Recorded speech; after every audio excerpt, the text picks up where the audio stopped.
శ్రీమతి లతా గారి ఆధ్వర్యంలో శ్రీపాద శ్రీవల్లభ దత్తపీఠంలో దత్తాత్రేయ జయంతి వేడుకలు వివరాల కొరకు సంప్రదించండి. నమస్తే, వెల్కమ్ టు సుమన్ టీవీ. నేను పద్మిని. రేపటి పంచాంగాన్ని, రేపటి రోజుకున్నటువంటి వైశిష్ట్యాన్ని ఇప్పుడు చూద్దాం. రేపు 3వ తారీఖు డిసెంబర్ నెల 2025వ సంవత్సరం బుధవారం. శ్రీ విశ్వావసు నామ సంవత్సరం దక్షిణాయనం హేమంత ఋతువు. రేపు మార్గశీర్ష మాస శుక్లపక్ష త్రయోదశి తిథి మధ్యాహ్నం 12:25 వరకు, తదుపరి చతుర్దశి తిథి. భరణి నక్షత్రం సాయంత్రం 5:59 వరకు, ఆపై కృతికా నక్షత్రం.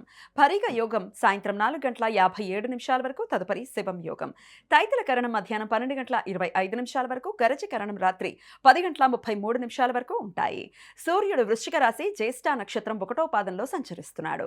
చంద్రుడు మేషరాశిలో రాత్రి 11:14 వరకు, తదుపరి వృషభ రాశిలో సంచరిస్తాడు. నక్షత్ర వర్జం తెల్లవారుజామున 5:19 నుండి 6:43 వరకు, మరలా రాత్రి 4:27 నుండి 5:50 వరకు. అమృతకాలం మధ్యాహ్నం 1:46 నుండి 3:10 వరకు.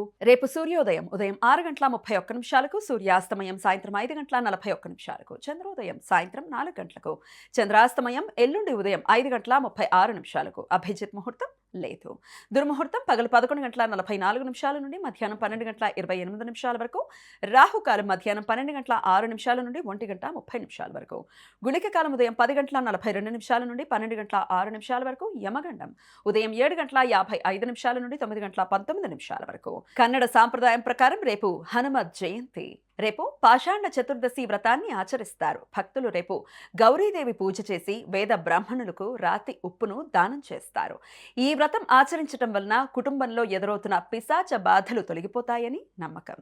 రేపు పిశాచ వియోగ తీర్థ శ్రార్థం. పిశాచాల ద్వారా, క్షుద్ర శక్తుల ద్వారా బాధలు అనుభవిస్తున్నట్లుగా భావిస్తున్న వారు రేపు నదులలో పుణ్య స్నానాలు చేసి పితృదేవతలకు శ్రార్థ కర్మలు నిర్వర్తిస్తారు.